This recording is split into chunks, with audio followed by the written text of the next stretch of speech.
I just looked at the weather and I saw that it's supposed to rain in the next few days.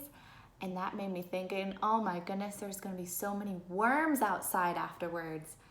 And I thought it'd be kind of fun if we learned about worms beforehand. So we're gonna make our own schema charts at home. Now I don't have my big chart paper, but I'm gonna show you how you can make a schema chart with just paper, pencils, and maybe even some Post-its if you have those around. Now, if you don't remember what a schema is or your schema, let's think about it. Schema is what's in our heads, and it's the things that we already know. Remember, we have those files in our head, those little folders, and every time we think about things, we go to a folder. And for this one, let's go and search for our worm schema. Oh, there's the drawer. Make sure you pull it open. Search for that file. Do you see worms? Oh, there it is. All right, reach it out, pull it out, put it on your lap. Go ahead and open it up and start to read all the things that you already know about worms. That's your schema. And we are gonna learn more and add to our schema all the new information. So our file folders are full of information. So think to yourself what's already in your schema folder. Now, a grown-up can help you make this schema chart.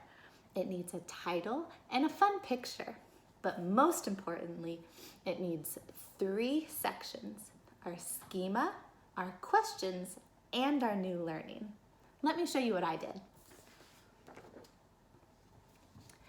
Worms, that's my title.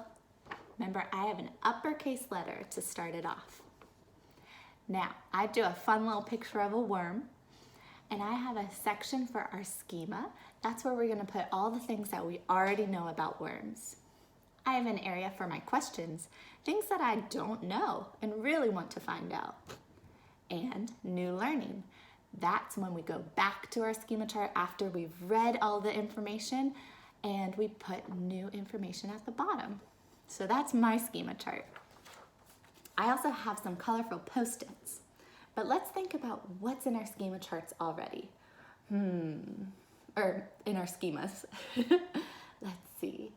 Well, I know that worms are big. No, worms are small. So I'm gonna write that on a little Post-it and I'm gonna put it on the schema side. There we go.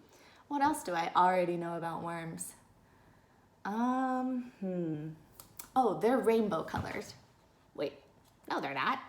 I've seen a pink worm though before. Have you seen a pink worm?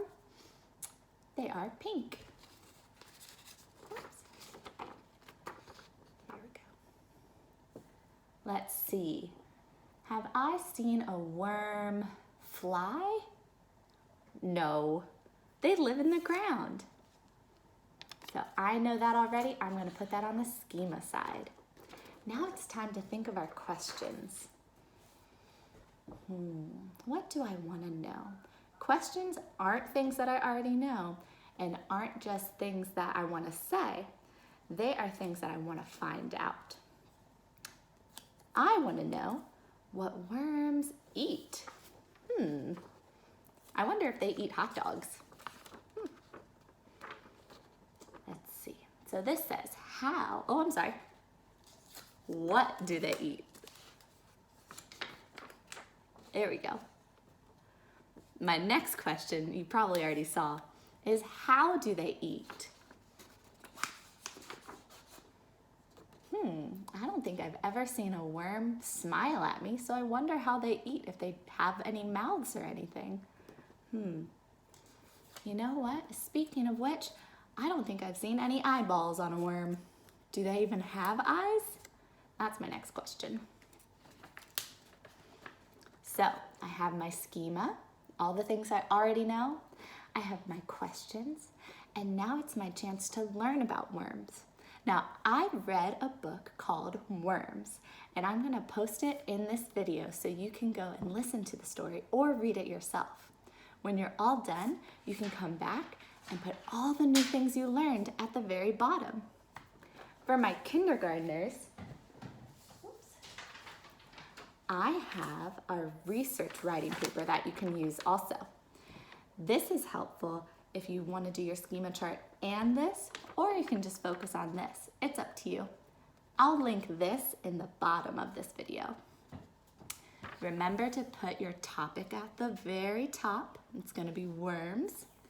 And you are going to check how you're going to learn about worms. And before you even read anything, you're going to put your schema information right here. Now remember, this worksheet, you don't have to put full sentences, just the important words. So if I know a worm is small, do I have to write out, they are small? Not right now. When I go to write in the very end, I can write that beautiful sentence out. But for now, I'm going to focus on the important word, small, and write that down. I hope you had fun. I hope you learned lots and lots about worms. If you have any questions, you can message me on the Seesaw app or give me an email. All right, I'll see you later. Bye.